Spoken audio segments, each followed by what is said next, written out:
Jake Morrison walked into the massive council chamber for what he knew would be the last time. The room was bigger than 3 football fields put together, with seats arranged in circles that went up and up like a giant stadium. 47 different alien species sat in those seats, and every single one of them was staring at him. He had been Earth's ambassador to the Galactic Council for 12 years. 12 long years of fighting for humanity's right to be treated fairly. Today, he would find out if those years had been worth anything at all. Amy Carter walked behind him, carrying the files that contained humanity's final proposal.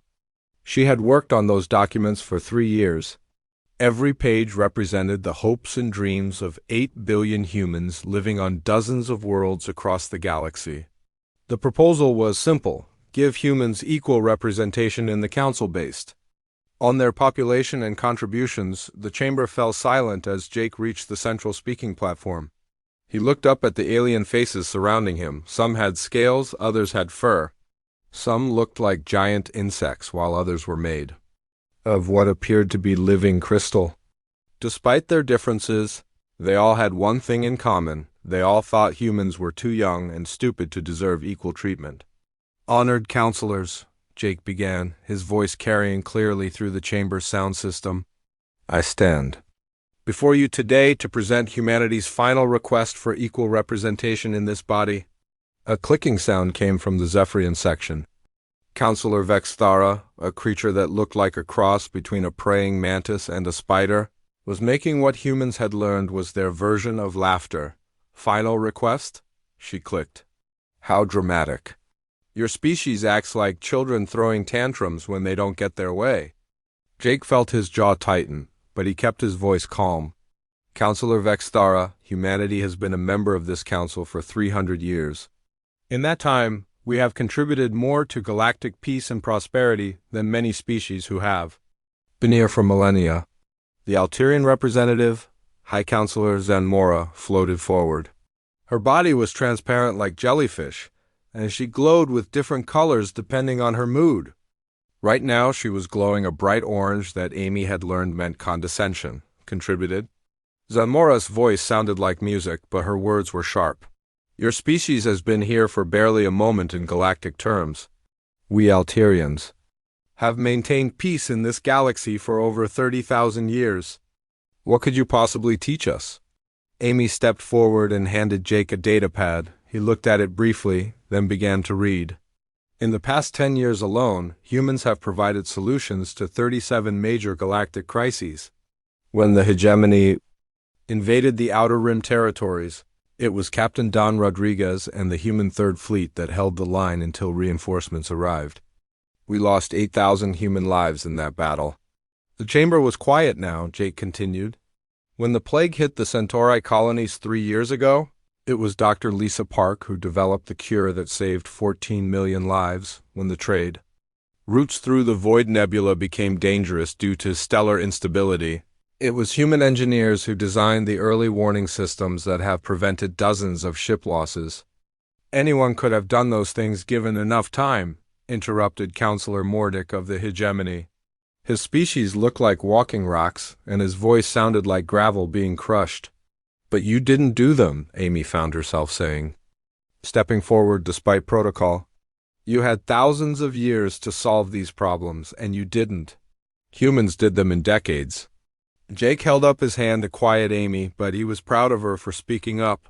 She was right, and everyone in the chamber knew it. "The facts are simple," Jake continued. "Humans represent 12% of the Council's military forces. We provide 15% of its economic output. Our colonies produce 20% of the food that feeds the galaxy. Our research centers have made breakthroughs in medicine, engineering, and agriculture that benefit every species here." He paused and looked around the chamber. "All we ask is for voting power that matches our contributions. Not special treatment, not control, just equality." The ancient voice of Prime Counselor Thekvar echoed through the chamber. The being was older than human civilization, and his crystal body pulsed with slow, measured light. "Young Ambassador, you speak of contributions as if they were achievements. Any species can work hard. Any species can fight battles or grow food. What matters is wisdom. What matters is the long view that comes only with age and experience. Wisdom? Cake asked. Was it wisdom that led to the Centauri plague spreading for 6 months before anyone thought to look for a cure? Was it wisdom that left the Outer Rim defenseless against hegemony aggression for 50 years? Was it wisdom that allowed pirates to control the Cygnus trade routes until humans built the defense grid that stopped them? The chamber erupted in angry sounds from various species. Clicking, humming, roaring, and other noises that human ears could barely understand filled the air. Prime Counselor Thekvar's voice cut through the noise. Enough, Ambassador Morrison. The Council has reviewed your species' request. We have discussed it thoroughly. Our decision is final. Jake felt Amy tense beside him. This was the moment they had been preparing for. Humanity will retain its current status as a junior member of the Galactic Council. You will continue to have one vote in Council matters, the same as any other junior member. This decision is based on your species' youth and relative inexperience. In galactic affairs, the silence that followed was deafening.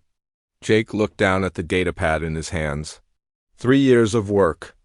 Detailed plans for improving galactic defense, trade, agriculture, and research. Solutions to problems that have plagued the galaxy for centuries. Old dismissed because humans were considered too young. He closed the datapad and looked up at the assembled aliens. I see, he said quietly. Then there's nothing more to discuss. Counselor Vexthara's mandibles clicked with amusement. Don't look so disappointed, Ambassador. Perhaps in another 1,000 years, when your species has matured, we can revisit this matter. Oh, we won't be here in 1,000 years, Jake replied calmly. The clicking stopped. Excuse me? I said we won't be here in 1,000 years? In fact, we won't be here in 1,000 days or 1,000 hours. Jake turned to address the entire chamber. As of today, humanity is withdrawing from the Galactic Council. All human. Personnel will be recalled from Council territory within 90 days. All human installations, research facilities, and military bases will be closed. All technological cooperation agreements will be terminated. The chamber exploded into chaos. Representatives were shouting, clicking, humming, and making sounds that had no human equivalent. Through it all, Jake's voice remained calm. All human ships will be withdrawn from joint operations. The Cygnus defense grid will be shut down and dismantled. The Helix mining operations will cease. The Centauri agricultural research centers will be closed. The Void Nebula monitoring stations will go dark. High Counselor Zanmora floated forward, her transparent body now pulsing with alarm colors. You can't be serious. The economic disruption alone will be considerable, Jake agreed. But that's not humanity's problem anymore. We offered to be partners. You chose to treat us as children. Children don't have responsibilities. Counselor. Mordic stood up, his rock-like body towering over the platform. This is blackmail. You're threatening the stability of the entire galaxy. Jake smiled for the first time since entering the chamber. It wasn't a pleasant smile. Counselor Mordic, humanity is not threatening anything. We're simply leaving. Taking our ships, our people, our technology, and our contributions with us. Surely the wise and experienced members of this council can manage without us. He turned and began walking toward the exit, Amy beside him. After all, he called back over his shoulder, you've been telling us for 300 years that we don't really matter. Now you'll have the chance to prove it. The great doors of the council chamber closed behind them with a sound like thunder. Neither Jake nor Amy looked back. Outside in the corridor, Amy finally spoke. Sir, do you think they understand what they've just lost?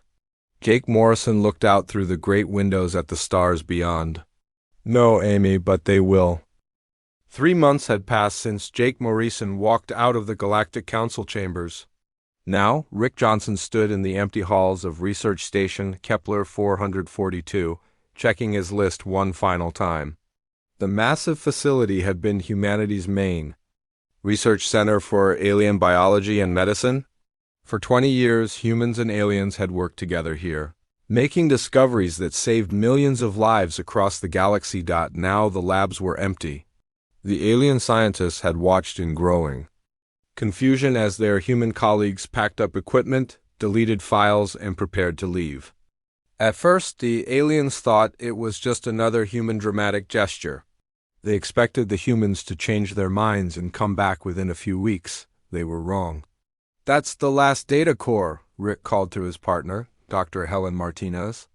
She was running final checks on the quantum communication system that connected the station to research facilities across human space. Helen looked up from her console, tiredness clear on her face.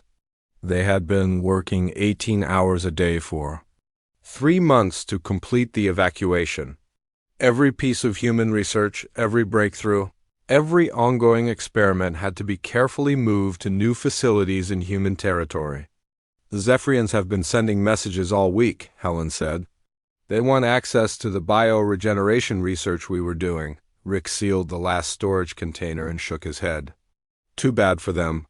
They should have thought about that before they voted against us 15 times in a row."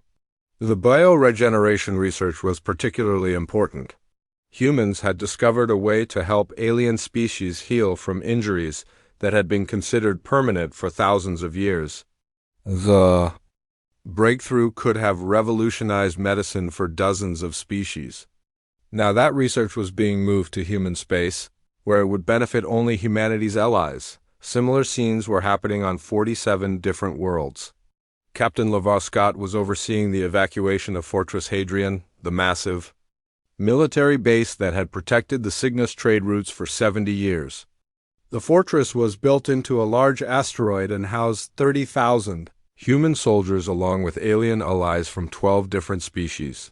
The alien soldiers watched in growing worry as their human friends dismantled equipment and loaded it onto transport ships. These weren't just any pieces of equipment. The humans had built most of the fortress's advanced systems. The targeting computers, the shield generators, the communication networks, even the life support systems in some sections had been designed and built by human engineers. "Captain Scott," called Chief Engineer Pete Williams from across the command center. "The Alterian Trade Minister is here again. He says it's urgent," LaVar sighed.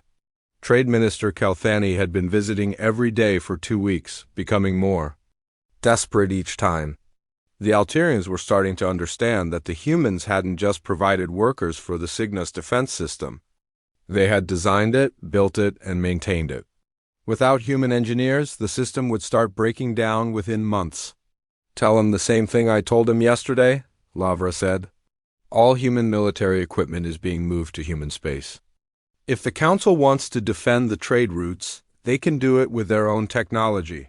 The massive cargo ship USS Independence slowly moved away from Fortress Hadrian's docking bay. It was carrying the last group of human soldiers, along with tons of equipment that had been built with human technology. Through the ship's windows, LaVar could see Alterian technicians frantically trying to understand the fortress's control systems. The problem was that galactic law had never required species to share the technical details of their equipment. The humans had built the systems and operated them, but they had never been forced to explain exactly how they worked. Now, with the human engineers gone, the aliens were discovering that their primitive technology was more complex than anyone had realized. On the bridge of the Independence, Commander Bob Turner monitored the communication channels as they left Council space. The radio chatter was becoming more frantic by the day as the reality of the human withdrawal became clear. "Sir," called Communications Officer Nancy Blake, "we're getting priority messages from 17 different Council worlds. They all want technical help with systems that are starting to fail." Bob smiled grimly. "Send them all to Council headquarters. I'm sure those wise and experienced leaders will figure something out."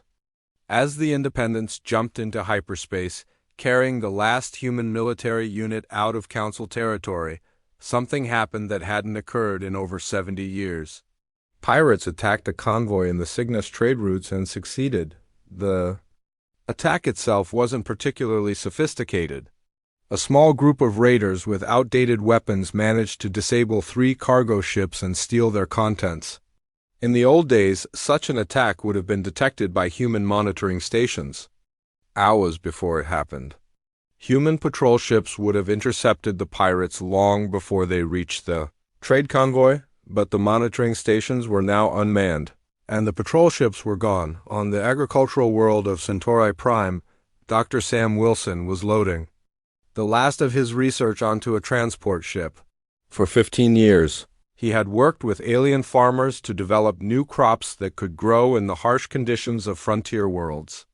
His work had helped feed billions of beings across dozens of species. The local Centauri farmers had gathered to watch him leave. They didn't understand why he was going. They had always been friendly to the humans. They had worked together, shared meals, even celebrated each other's holidays. "Dr. Wilson," called Farmer Kextel, his forearms gesturing in distress. "Why must you leave? We are friends, are we not?" Sam paused in his loading and looked at the alien farmer. Kextel was a good being who had never treated humans badly. But Kextel wasn't the one making decisions in the Galactic Council. "We are friends, Kextel," Sam said sadly. "But friendship isn't enough when your government treats us like children. We can't stay where we're not wanted as equals." "But the new crop strains," Kextel pleaded. "The disease-resistant grain that feeds half the Outer Rim colonies. Without your guidance, the plants will keep growing for a few more seasons," Sam interrupted. "After that, you'll need to develop your own agricultural science. Or you can ask the Council to treat humanity as an equal partner and invite us back." As Sam's transport ship lifted off, Kextel and the other farmers watched it disappear into the sky. They didn't know it yet, but within 6 months, a plant disease would begin spreading through their crops. It was a disease that Sam Wilson's research team had been working to prevent. Without human agricultural scientists, the disease would destroy 30% of the harvest before anyone figured out how to stop it. The evacuation continued across the galaxy. Dr. Jennifer Lopez closed down the Medical Research Center on Vega Station, taking with her the cure for a rare alien blood disease that affected 3 different species. Engineer Tony Garcia dismantled the mining equipment in the Helix Nebula, equipment that had made mining operations 60% more efficient than anything the aliens had built themselves on every world.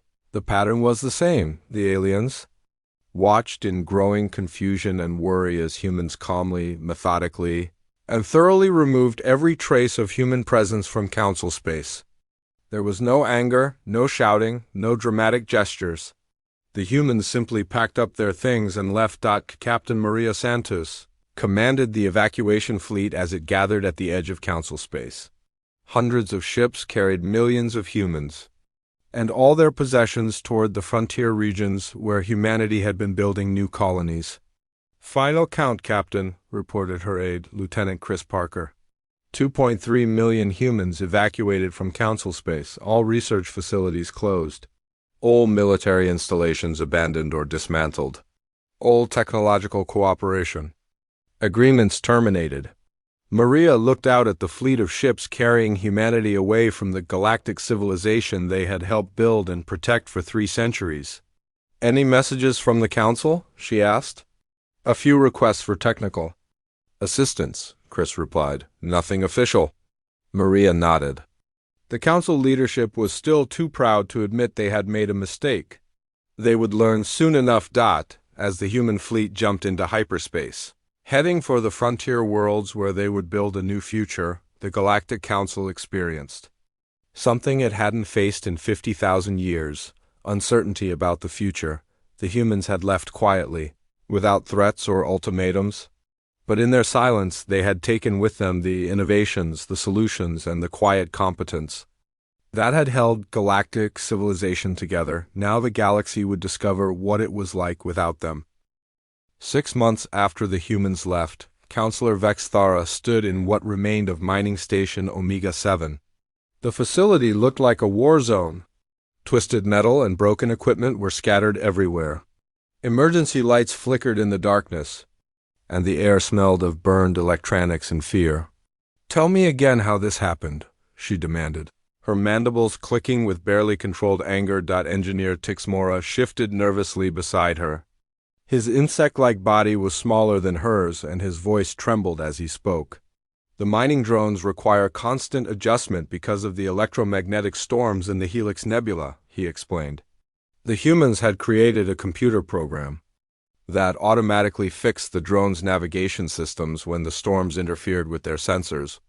And without this program? Vextara asked, though she already knew the answer. Without it, 16 mining drones flew into the station's main reactor. The explosion destroyed half the facility and killed 43 workers. Vextara looked at the wreckage around her. This mining station had operated safely for over a century with human oversight. Now, after just 6 months without them, it was a smoking ruin. Can we rebuild the program? She asked. Tixmora's mandibles drooped with shame. The human computer.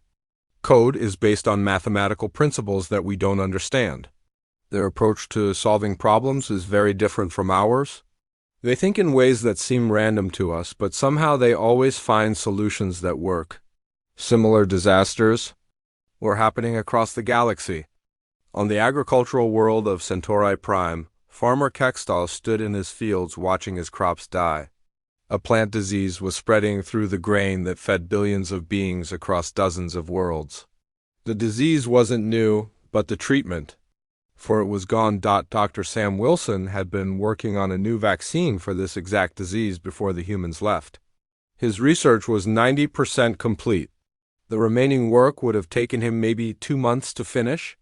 But now his laboratory was empty, his research files were deleted, and his experimental samples were destroyed. The Centauri government had tried to hire alien scientists to continue the work, but none of them understood human research methods. Where human scientists saw patterns and connections, the aliens saw only chaos and confusion. How long before we lose the entire harvest?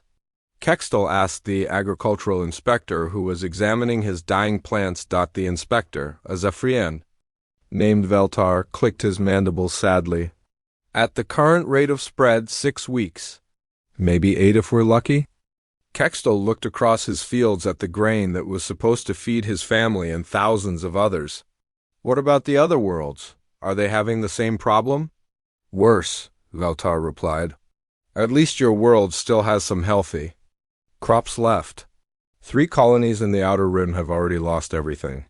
On the bridge of the Alterian flagship Luminous Dawn, Admiral Kelson received a report that made his transparent body flicker with alarm. His ship was one of 12 vessels that had been sent to investigate strange readings in the Void Nebula. It should have been a routine patrol. Admiral, called his navigator, we're detecting massive energy fluctuations ahead.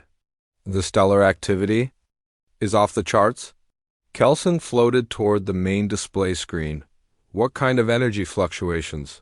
Solar flare activity, gravitational distortions, and what appears to be the formation of a new black hole. The Admiral's body pulsed with shock. A new black hole? That's impossible. The Void Nebula has been stable for thousands of years. Sir, interrupted the communications officer, I'm receiving emergency signals from the cargo convoy that entered this region yesterday. They're reporting severe damage from gravitational shear. Kelson realized with growing horror what had happened.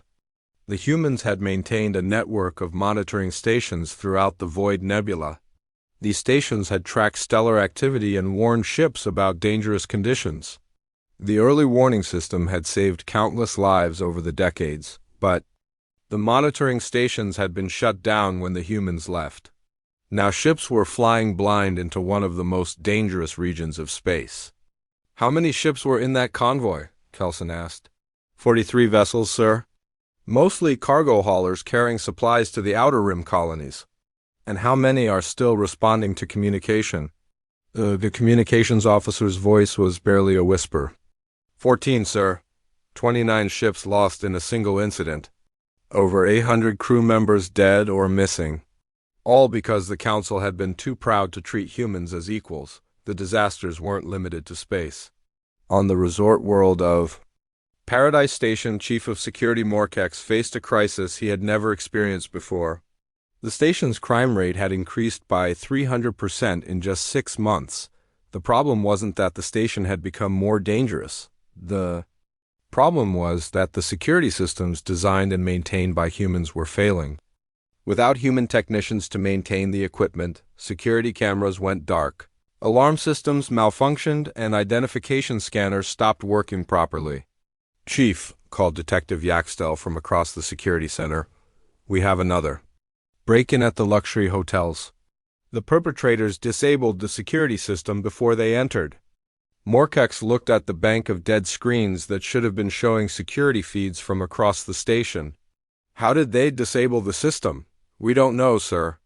The human technicians never showed us how the security networks actually functioned. They just maintained them and told us when something was wrong."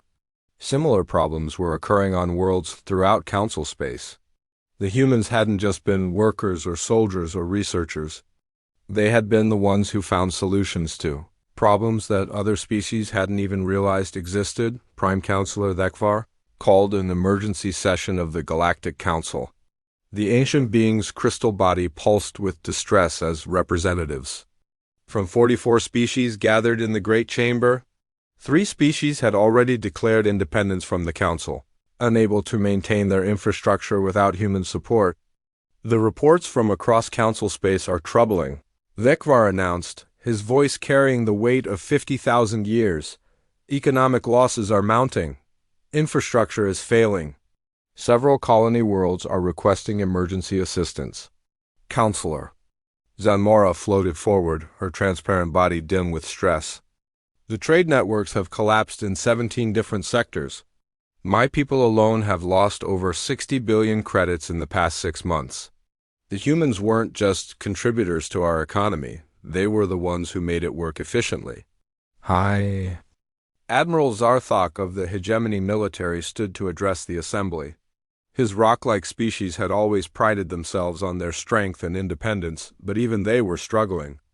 "The Void Nebula incident cost us 29 ships and 800 lives," he reported grimly. "The humans had established monitoring systems throughout that region that we never bothered to understand. We assumed their technology was primitive, but it was keeping us safe from dangers we didn't even know existed." Counselor Mordic shifted uncomfortably in his seat. "Surely we can adapt. Our species have survived for millennia without human assistance, have we?" asked Counselor Velmer of the Centauri Federation. "The agricultural crisis is spreading to 14 different worlds. Food shortages are beginning to affect billions of beings. The humans had solutions to problems we didn't know we had." The reports continued for hours. Medical research programs had stalled without human insights into biological adaptation. Engineering projects were failing without human innovations in resource management. Diplomatic initiatives were collapsing without human mediators who somehow managed to bridge cultural gaps that seemed impossible to cross. Trade Minister Kelfani of the Alterians presented the economic data. "The overall galactic economy has contracted by 23%. Unemployment is rising on 37 worlds. The cost of basic goods has increased by an average of 40% due to supply chain disruptions." "How did we become so dependent on one species?" asked Counselor Yexstar of the outer colonies. "We didn't become dependent," replied Counselor Vexthara quietly. "We were always dependent. We just never realized it because the humans made everything work so smoothly that we took it for granted." The chamber fell silent as the implications sank in. For 300 years, humanity had been solving problems, preventing disasters, and improving life for everyone in the galaxy. They had done it so well that the other species had forgotten how difficult these tasks actually were. Prime Counselor Thekvar spoke into the silence. "What are our options?" "We could try to recreate their technologies," suggested Engineer Tixmora. "Given enough time and resources." "How much time?" Thekvar interrupted. "For the critical systems? Perhaps 50 to 100 years, assuming we can understand their methods at all." "And in the meantime?" "In the meantime, the galaxy falls apart," Vexthara said bluntly. "More colonies will declare independence. More trade routes will become too dangerous to use. More essential systems will fail." The great chamber was quiet except for the various breathing, humming, and clicking sounds of 44 different species contemplating their future. Finally, Thekvar asked the question, that everyone was thinking but no one wanted to say out loud. How do we ask them to come back? 1 year after humanity's departure, the Galactic Council faced its worst crisis in 50,000 years. The emergency session was smaller than usual because 6 minor species had already left the Council. They couldn't maintain their worlds without human technical support, so they had declared independence and were trying to make deals with humanity directly. Ambassador Rex Turner walked into the council chamber with a confidence that his predecessor Jake Morrison had never shown. Rex looked relaxed, almost amused by the desperate energy he could feel from the assembled aliens. Unlike a year ago, when humans had begged for equal treatment, now the aliens were the ones who needed something. Honored counselors, Rex began, his tone polite but carrying an undertone that made several species shift uncomfortably. Thank you for inviting us back to these chambers. Prime Counselor Vekvar's crystal body pulsed with what humans had learned was deep embarrassment. The ancient being who had dismissed humanity as too young now looked diminished, his glow much dimmer than before. Ambassador Turner, Dekvar said carefully, the Council has spent considerable time reconsidering our previous position regarding human membership. We are prepared to offer humanity full membership status in the Galactic Council. Rex smiled and looked down at his datapad. Full membership. How generous of you. He paused and looked back up. That would include voting rights proportional to our population and contributions, correct? Counselor Vexthara's mandibles clicked nervously. Within reasonable limits, of course. Within reasonable limits, Rex repeated slowly. Of course. And what about the Cygnus defense grid? I understand there have been some difficulties in that region. High Admiral Zarthok stepped forward, his massive rock-like frame somehow looking smaller than it had a year ago. The proud military leader now appeared almost humble. The piracy situation has become impossible to control, he admitted. In the past year, we've lost more cargo ships to raiders than we lost in the previous 50 years combined. The defense systems you built were more sophisticated than we realized. More sophisticated than you realized, Rex nodded. I see. And the Helix mining operations, how are those proceeding? Engineer Tixmora's voice was barely audible. Operating at 20% of previous capacity, sir. The adaptive navigation algorithms that prevented accidents were apparently quite complex. The same algorithms that we offered to share 3 years ago in exchange for equal representation, Rex noted.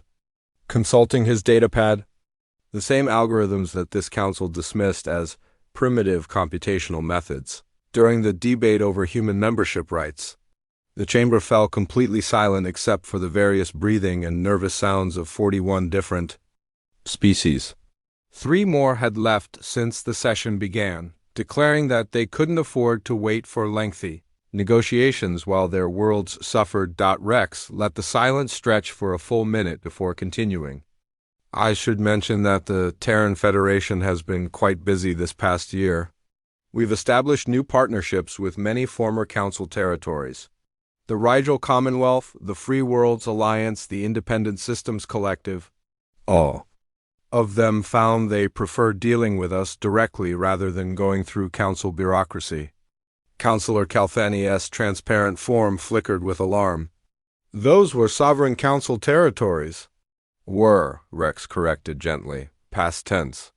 They chose independence when they realized the Council couldn't provide the services they needed.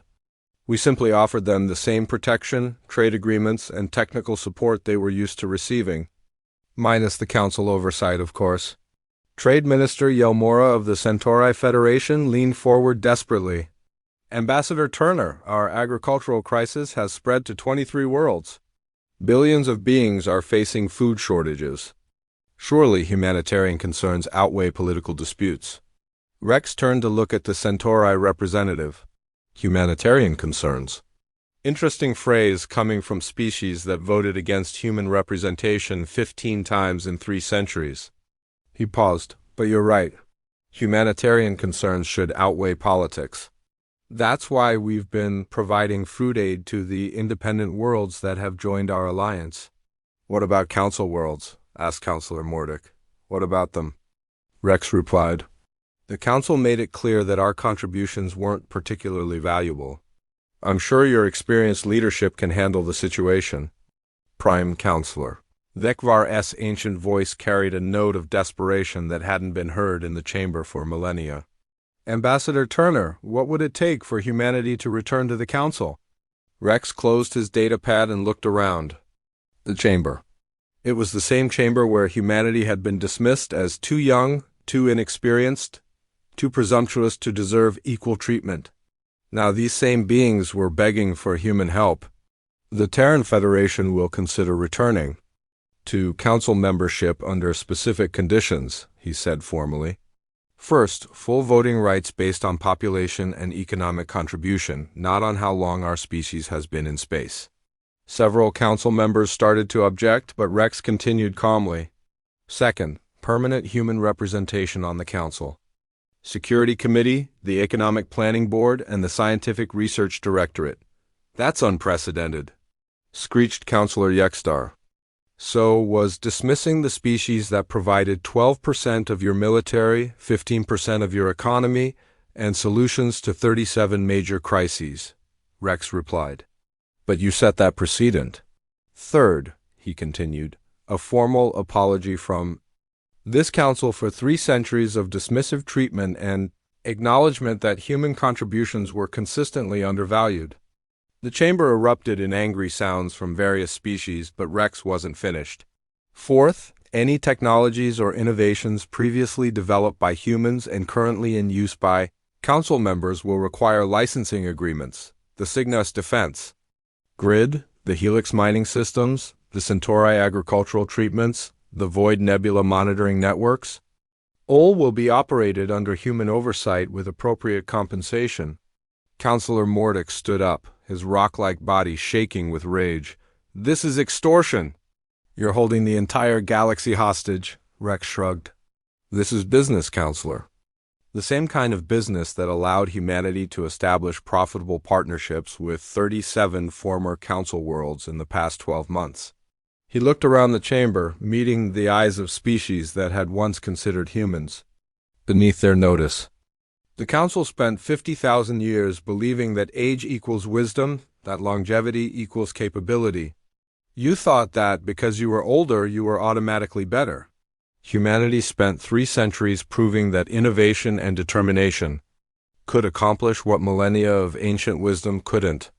Rex paused, letting his words sink in. You dismissed us because we were young. You need us because we're effective.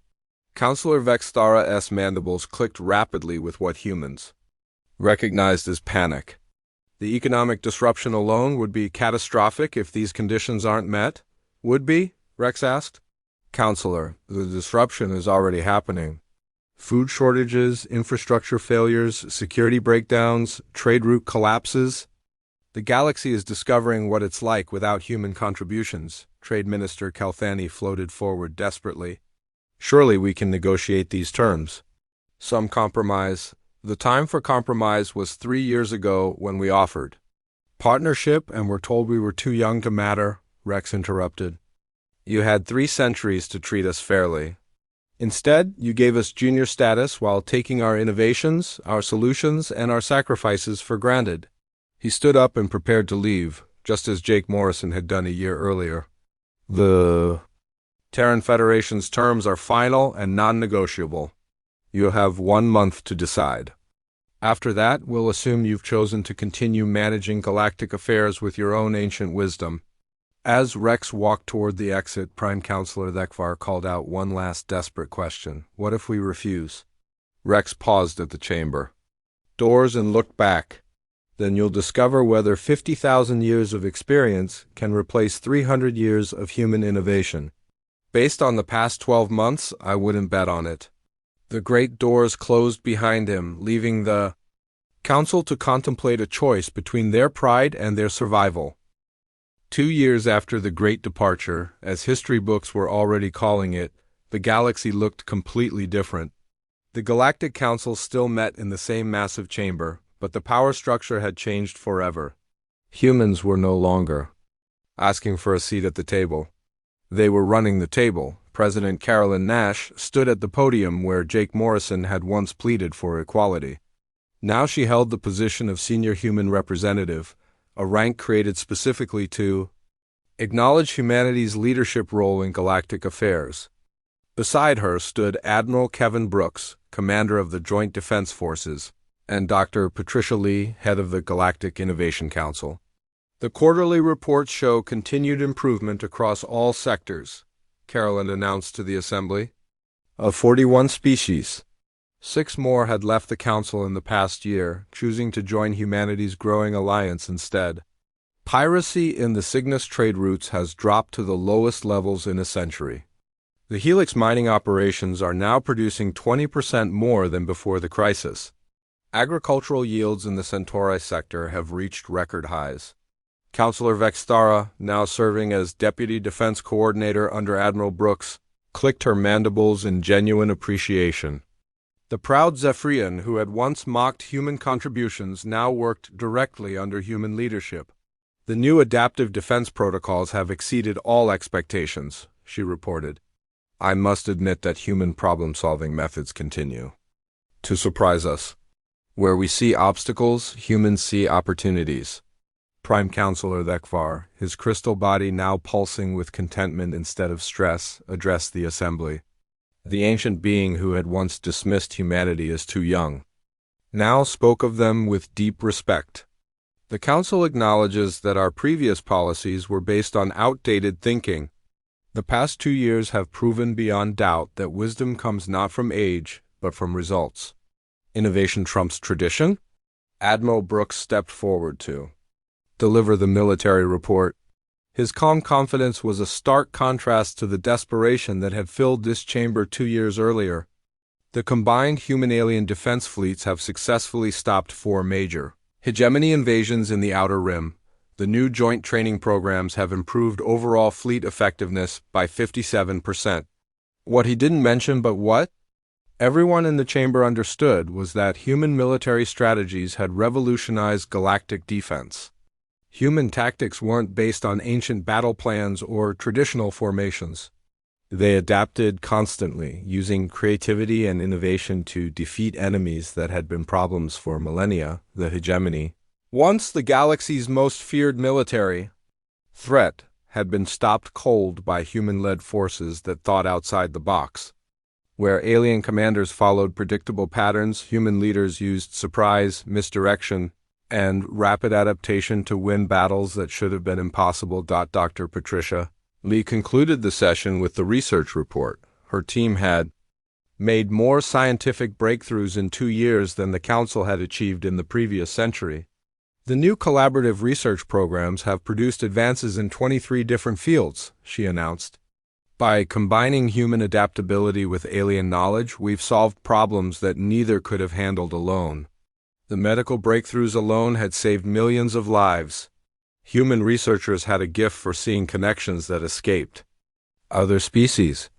They could take alien research that had been stuck for decades and find the missing piece that made everything work. As the Council session ended, Carolyn Nash reflected on how dramatically things had changed. The same chamber that had once dismissed humanity as too inexperienced now looked to human leadership for solutions to every major problem. In her private office later, Carolyn reviewed a message from Earth. The planet that had once been humanity's only home was now the unofficial capital of a growing confederation of worlds. 53 former Council territories had joined the Terran Federation, choosing human leadership over Council bureaucracy. Her aide, Commander Ryan Parker, entered with the daily reports. Madam President, we have requests for human advisors from 15 different species, applications for Federation membership from 8 more worlds, and 5 invitations to mediate territorial disputes. Carolyn smiled as she looked out at the stars through her office window. Human ships were exploring regions of space that had been considered too dangerous for millennia. Human scientists were making discoveries that would benefit all species. Human diplomats were solving conflicts that had raged for centuries. You know what's ironic, Ryan? She said, "What's that, ma'am? We never wanted to dominate anyone. We just wanted to be treated as equals. Now that they respect us as equals, they keep asking us to lead," Ryan laughed. Maybe that's the most human thing of all. We succeed not by trying to control others, but by refusing to accept being treated as inferior. The transformation hadn't been easy. Many alien species had struggled to accept human leadership. Their pride had been hurt by having to admit that the young species they had dismissed was actually more capable than they were, but the results spoke for themselves. Under human guidance, the galaxy was safer, more prosperous, and more innovative than it had ever been. Trade flowed freely along routes protected by human-designed defense systems. Colonies thrived using human agricultural techniques. Scientific research advanced at a pace that amazed even the humans themselves. The Centauri farming crisis that had threatened billions with starvation was now a memory. Human agricultural scientists had not only solved the original disease problem, but had developed new crop strains that were more nutritious and easier to grow than anything that had existed before the Void Nebula.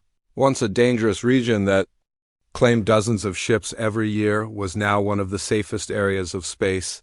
Human monitoring stations detected stellar phenomena weeks before they became dangerous, giving ships plenty of time to avoid hazards. The Helix mining operations, which had operated at barely 20% capacity after the human departure, were now the most efficient extraction facilities in the galaxy. Human engineers had redesigned the entire operation from the ground up, creating systems that were safer, more productive, and more profitable than anyone had thought possible. Perhaps most importantly, the galaxy had learned to value innovation over tradition. Species that had clung to the same methods for thousands of years were now experimenting with new approaches.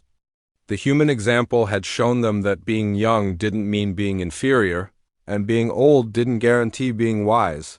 Carolyn looked at a photograph on her desk showing the original human delegation that had first arrived at the Galactic Council 300 years earlier. Those early ambassadors could never have imagined that their descendants would one day lead the galaxy they had fought so hard to join. "Any word from the remaining council holdouts?" she asked Ryan. 3 more worlds have submitted applications for Federation membership this week, he replied.